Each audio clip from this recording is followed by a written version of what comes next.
bé tôi nó xào bù đó nó bé tôi nó cho lỡ nó xào bù bây giờ rau mỏ giờ nó chỉ do yêu mộng đây tấm hoa vậy lấy họ chỉ là cái lem giá nó thế bán nha cái lem cái này giá trị nhưng mà con mình đâu có tao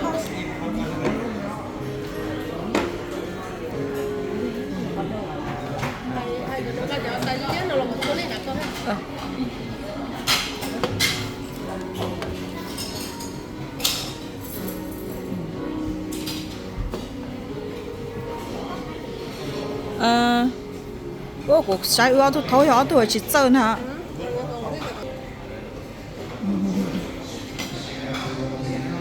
chắc để lâu rồi tao nó mỏ đây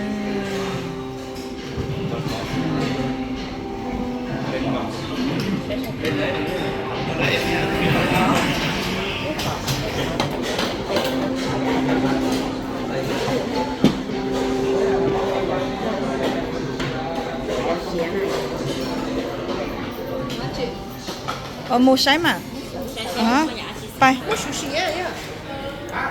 sushi hấp bé không cái đó nó chỉ tàu liền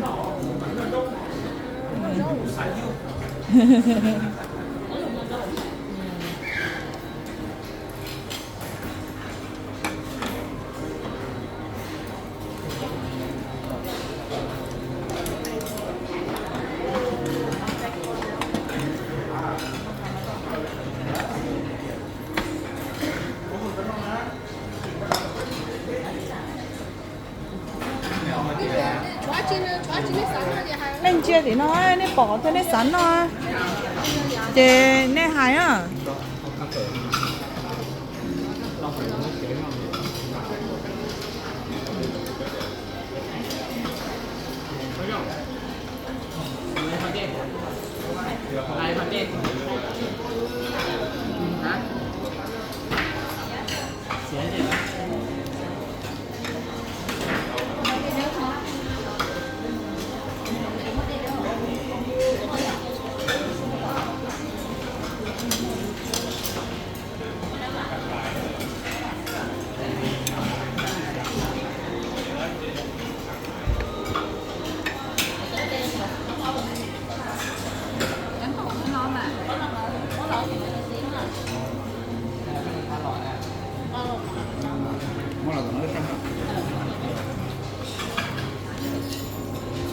cho spray mà cái này có spray ở chỗ tôi nói tới chỗ đây này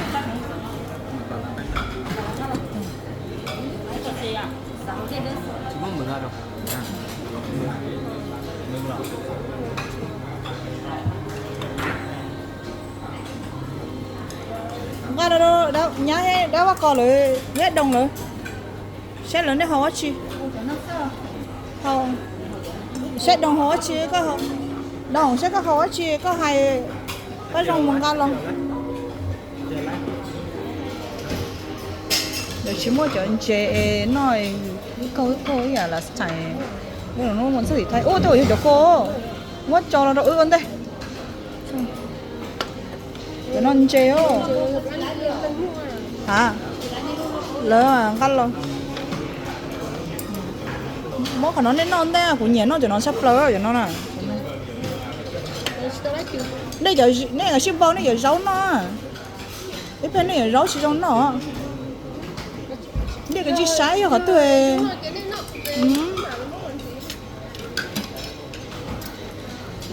đây cái ship bao này giờ rau nó cái bên giờ chỉ khá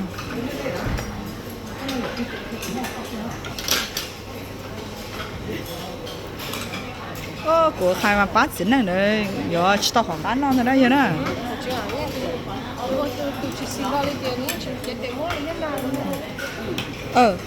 lấy từ hồi học qua cho mối này con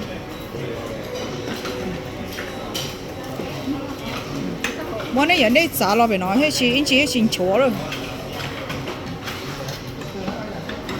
có xe chuẩn được tôi nói tay tôi tặng luôn đời này giờ ok sai lo sai lo rồi nó Sao?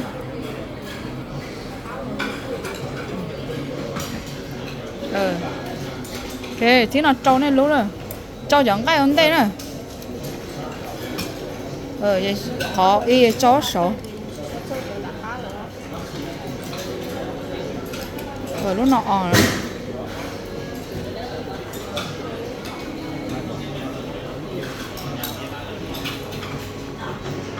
Nếp bò ok nè. Do người nị thì chơi hết điểm lo hay còn lớn mất lo. Có niềng rồi nè. Mà giá sao cái niềng người nị điểm lo để chơi hay còn lớn mất lo. Chả chỉ có niềng nó chỉ lấy chơi. Cái xì tay trắng à.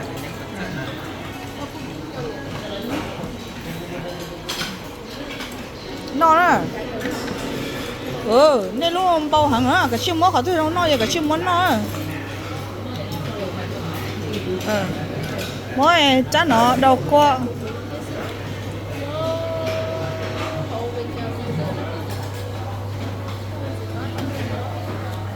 Chỉ nên nó chơi cho là qua to khó khăn thôi, vì họ chơi lấy chỉ chơi.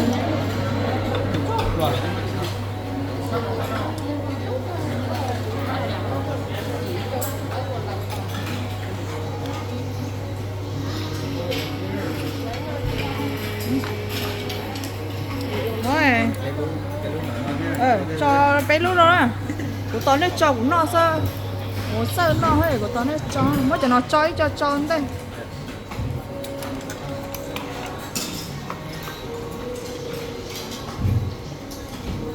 Khi nào xong bé lú rồi, bé cho bé lú. Nó ăn chỉ là nó liền, để nó hiện yếu à.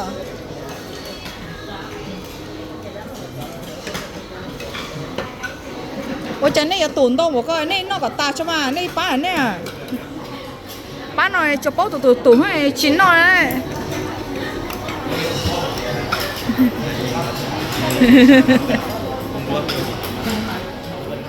Bán này cho bố tủ ha.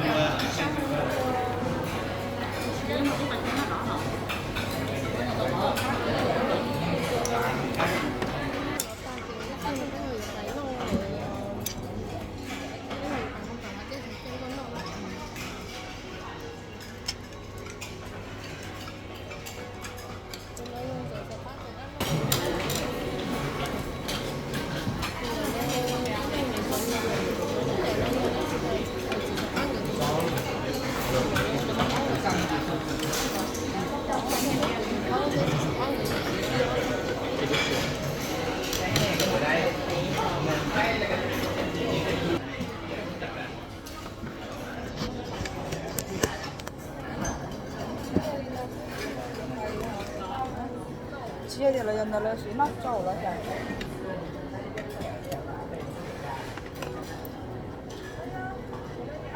Chỉ nó giá chia nó ta lên là tát có á. Cái này có cái nước chìm bao này.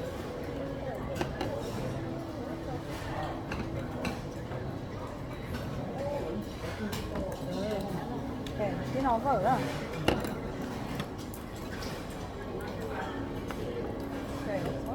Tàu ấy anh chịu. Hả?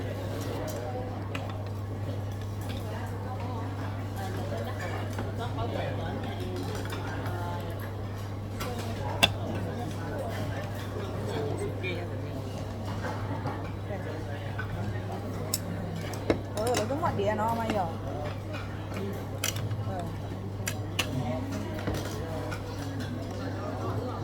Cho nên lúc có dâu mình chiến, mà nên lúc có cho dâu mình chiến nên lúc có lợn hổ, mà trên nó này giống ai này kiểu rau à, cô nó đâu khá nhiều, cho họ cuốn nào,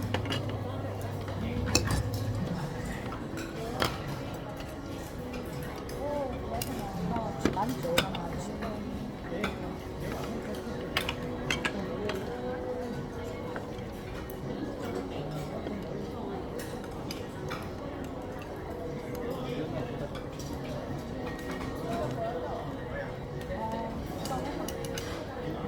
đâu.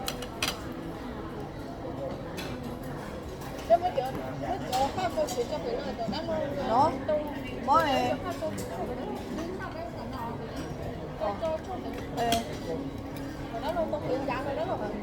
Giá lo tụi nó chỉ có nhón xe lúc thì nó kêu đỡ ha. Nó ở lúc tí xe. Bé là mấy con star này tụi nó.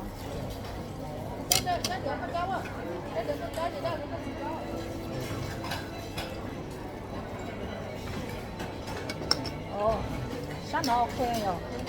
Sáng nó ok.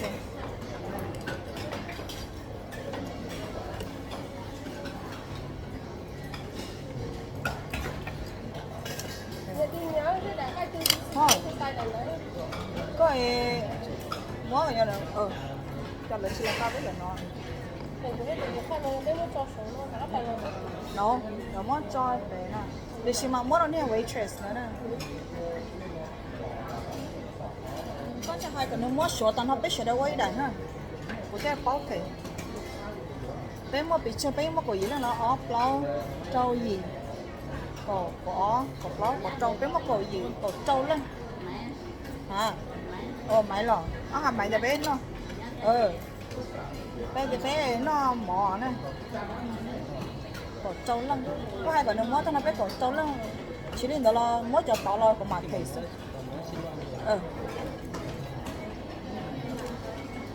Đồng này tao nói rồi liền. Đây sao tao nói? Tao nói. Ôi.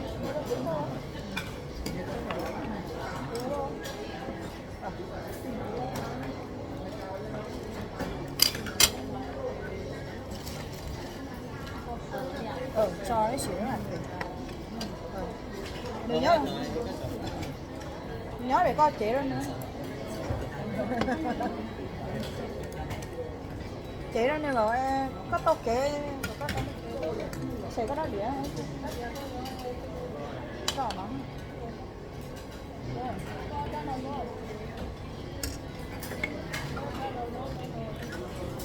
chị có chỗ gặp tao có cái tao kể thế này bé đi ba kia rồi thế này bé đi ba kia rồi sao họ thích chơi cái gì đâu nó chim bò mấy số tỏi nữa nó là bé lú đó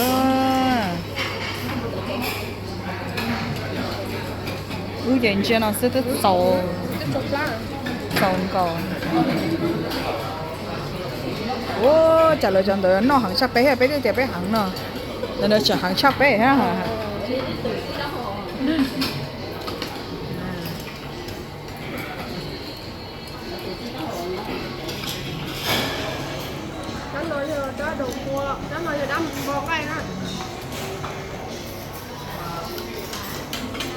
bán nhiều lâu rồi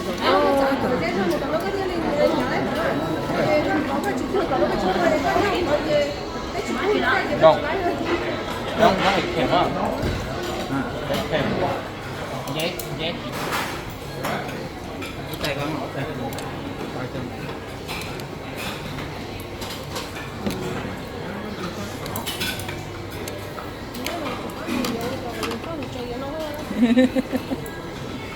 Nhưng mà cái nó tại vì là thôi.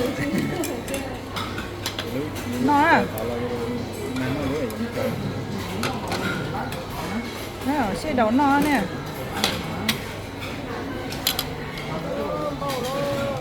nó chế bé của Thái bé chiến này nó mỏ à Rồi lại ở đây.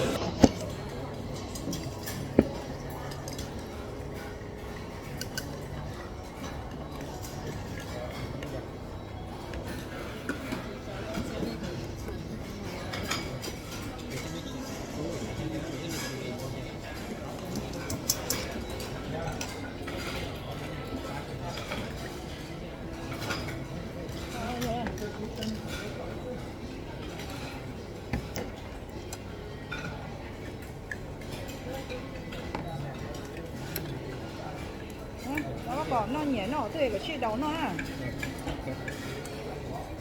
nó để nó đây rồi nó trời rồi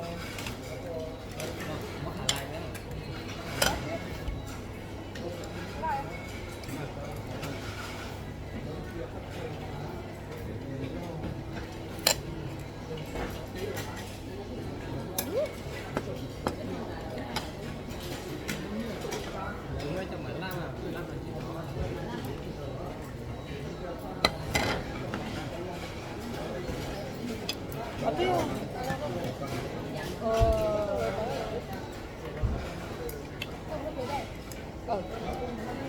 cái đây là cái món phía đây là nóng rồi. cái tay kia quá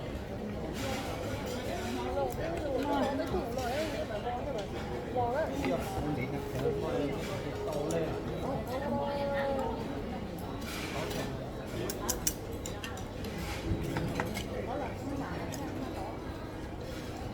cho tối để cái canxi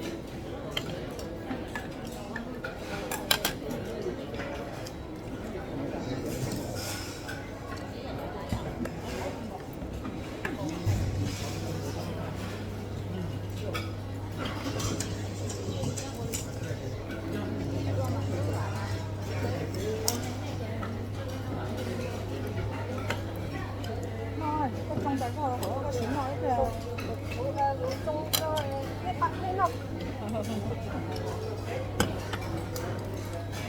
Cái gì cái họ chỉ biến là thế mà cái con mỏ. Nó mấy lúc gì thế à, nó lo chai nó. Đâu?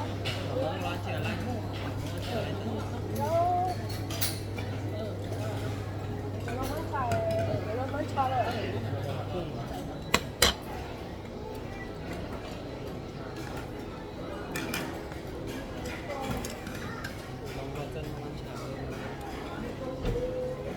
Cô cho cá được.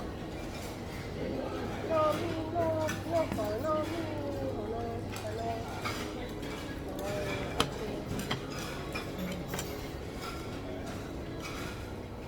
không.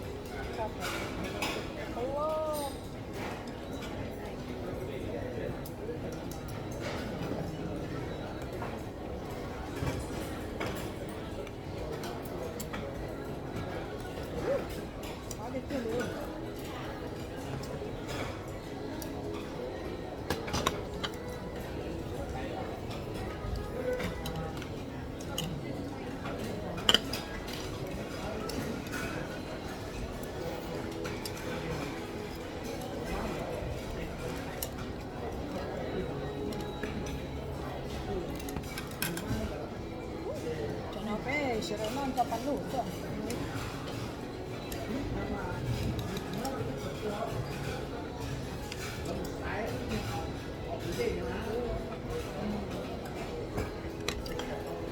Đây có biểu.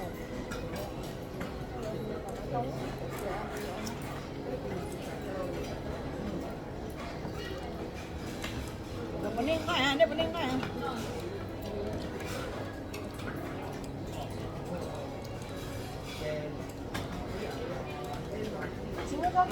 Nó đỡ được.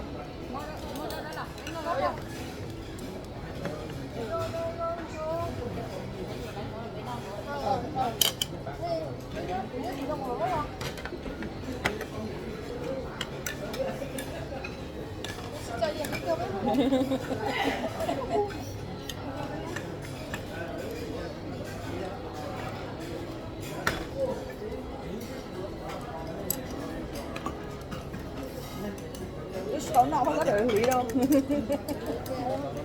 Trời ơi, một tiểu à.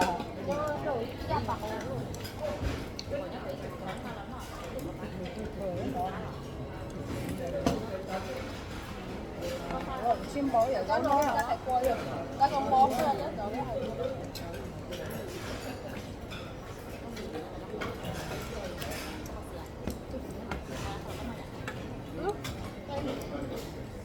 nó phải có đây một xía.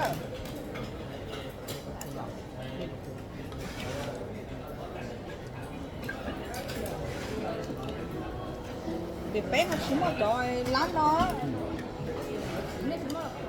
Việc bé chín quá. Cái hồi lượt họ trông mỗi xí lúc rồi anh nhớ chín quá. Chạy nó luôn luôn chỉ 3 lần chạy. Nó bọc tăng. À hả? Chạy qua rồi, 3 lần. Không được. 3 lần. 3.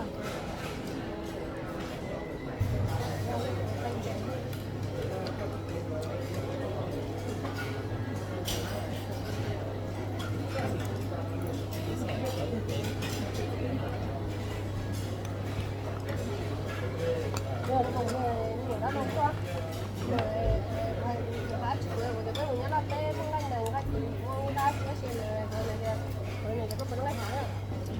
진짜 이런 게 너무 한국 거의 이쪽 쪽은 좀 유명해요. 지역은 이제 유명해. 저는 진짜 가에 아치 해야 되죠. 저는 되게 xây 너무 cái này nhất là nó thì giá trị nó khá là chỉ là giống như chỉ là cái ví dụ của ấy cao su ấy chỉ có cái là chúng nó chúng nó hay của cái là cái nóng rồi thì cái ngồi cái này chúng nó cái là rồi nó này tụi này tụi này phụ nó tao tao một cái bộ số dùng không có chúng nó cái điều không phải chứ cái bộ số như vậy cũng khó rồi xin nó thì như vậy không á rồi khi bao giờ chỉ thì như vậy một cái nó tao với chỉ bao giờ thì ở sao nào lúc này nó canh kia thôi hình chế cái này thổi pha của nó tao các bác để nó canh chơi nó xấu nó tao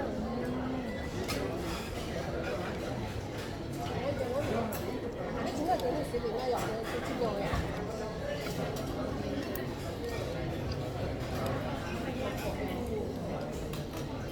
Cái vòng chơi cái gì cái vòng chơi.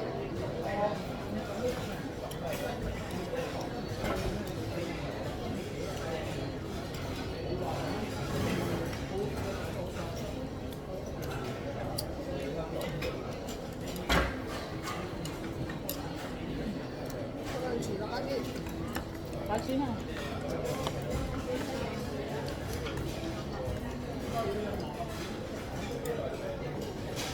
Ủa mà bây giờ không đâu.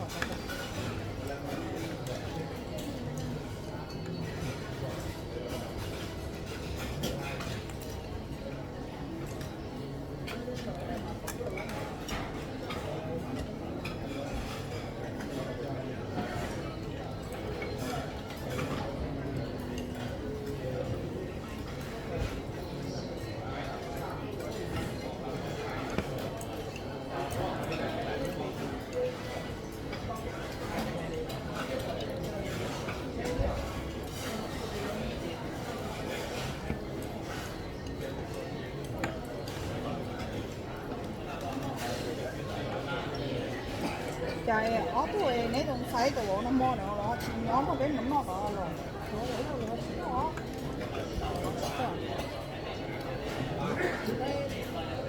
cái cho thân áo á cái sự mua cái chỉ không nhớ là thì có sự chỉ thấy cô là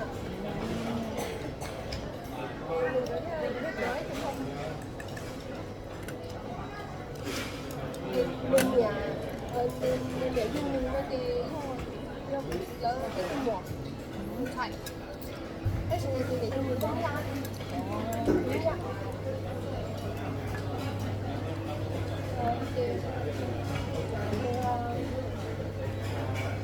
việc gì như thế đúng không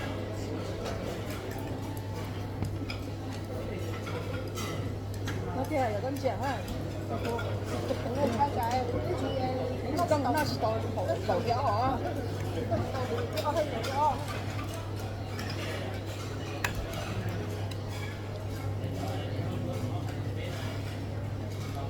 cái này nó khác thì nó sẽ không giá trị nhưng giá trị gì phải đó tại sao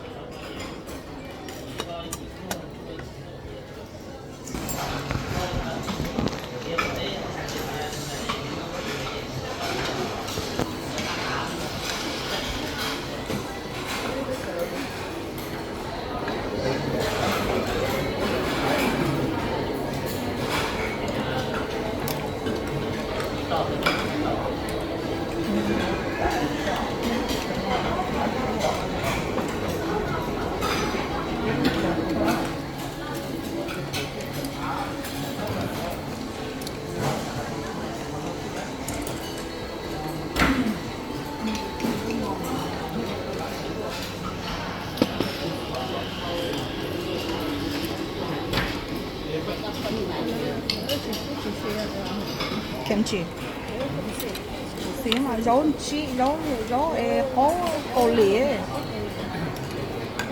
nó có bùn hay là cái ở giờ nó con nhớ là thế này đúng mất tay đúng rồi tay hả đúng mất tay à mua ít lúc bé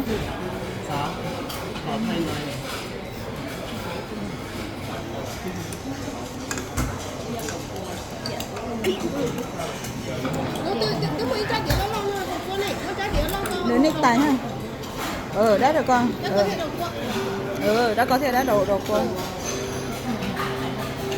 có nhà lợi đầu bé là bộ bóng món nó nè là bá bé nè nhà là bá à hay là cái ngờ hay là cái hả hay là sụp cân rồi tay giờ tốt rồi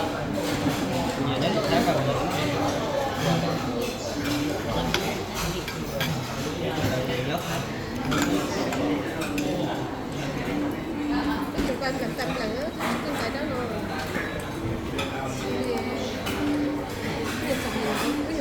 rồi giờ khó gặp cờ chỗ ha ví dụ chị có những khó khăn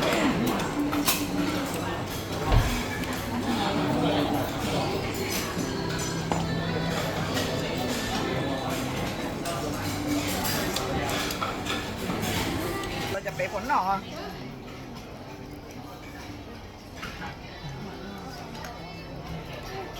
你要去只要